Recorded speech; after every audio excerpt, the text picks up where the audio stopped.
When I was younger and still in grade school, I used to get in a lot of trouble. Now, I wasn't like beating up kids on the regular. I was just your typical hyperactive kid who misbehaved a lot. As a punishment for whatever bad thing young me did, my dad would make me write in a notebook. I think I used to call it the punishment notebook. Now, I'm not sure if that was his actual name, but it definitely felt like a punishment.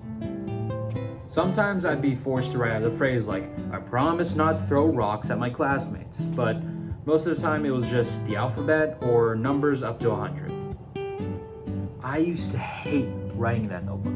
One time, I even tried to trick my dad by ripping out a previous page and taping it to the next. And if memory serves me correctly, I don't think that went very well. I think this sort of punishment is the reason why I never really liked reading in particular. It created a sort of stigma for me where it felt like more of a chore than something to do for fun. These sorts of feelings towards writing persisted for a while, lasting throughout middle school. However, things changed in high school. As I got more and more writing assignments, gradually I figured out that you only really need to pretend like you know what you're talking about. Just gotta fake it till you make it. Now, I'm not saying I just pulled ideas out of thin air. I would just take a topic we were writing about and type things that sounded about right based on what I knew about it. This strategy pretty much carried me all the way through high school, and it's a strategy I still use today.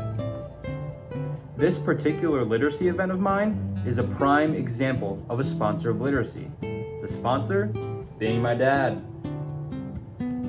Rand describes sponsors as figures who turned up most typically in people's memories of literacy learning, including older relatives. My dad made me write in the notebook not only as a way to discipline me, but also as a way to improve my writing skills.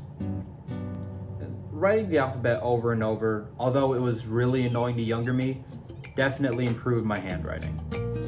And although some of my friends write way better notes than I do, mine were at least good enough for some high school teachers to use as examples, so a win is a win.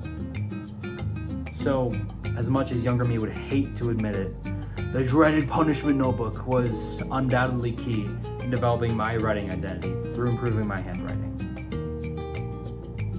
In hindsight, having good handwriting doesn't matter as much now, since I do most of my writing on computers, but you get the point. And if you were wondering, I don't remember what happened to the punishment notebook. There's a chance it's still out there, waiting for me to slip up again. But I'll be ready.